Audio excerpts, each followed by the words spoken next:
Okay guys, take a look at this bread. I'm going to share with you guys how I made this vegetable bread. If you're interested, watch to the end and also help me to share this recipe. So I started by adding 1 cup of oats in my blender. I went in with spinach. I added 2 raw eggs. I added dates for sugar. And then I went in with 4 tablespoons of oil, with that sunflower oil, 2 spoons of fat-free yogurt, and semi-skim milk. So I covered the blender and I blend it very smooth.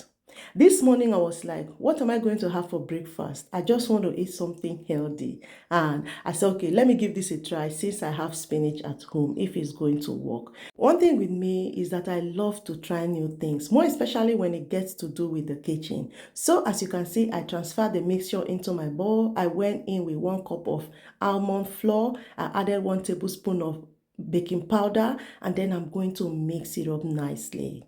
I've already made a video on how to make your own almond flour. If you haven't watched that video yet, just scroll down my page. You are going to see that video. So I mix it up nicely like this. Next, I am going to transfer it into my buttered pan. Guys, this bread, while I was making it, I was like, is this going to work? I don't want to waste my ingredients. At some point, I was like, who sent me this job? Why they do serve?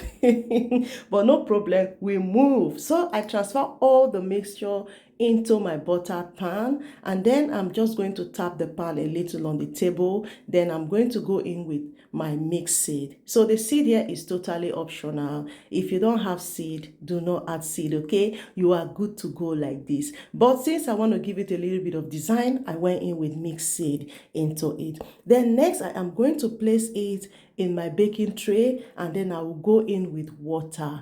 If you want your cake or the bread you are baking to bake nicely, you want that bread to be soft, add water on the pan like this. This is what a lot of bakers will not tell you. The bread or the cake will come out nicely, guys. I baked this for about 20 minutes under 150 degree. Guys, take a look at this. I was not expecting this recipe to come out this way. I thought I wasted my ingredients. It really came out nice. Like, I was so happy seeing this result. Just take a look at this bread. So now tell me, after watching this video to this point, does it look like something you would love to try as well at home? Let me know in the comment section. When I cut the bread, I was like, wow, this is beautiful. I love the color. The color for me, it really came out nice. And guess what? It tastes amazing. Perfect for breakfast. Guys, take a look at this bread. The color for me is so beautiful. I love the green color, and the bread is soft in my hands, and guess what? It tastes amazing. All right guys, thank you so much for watching. If you find this video helpful, please send me to share it. Bye.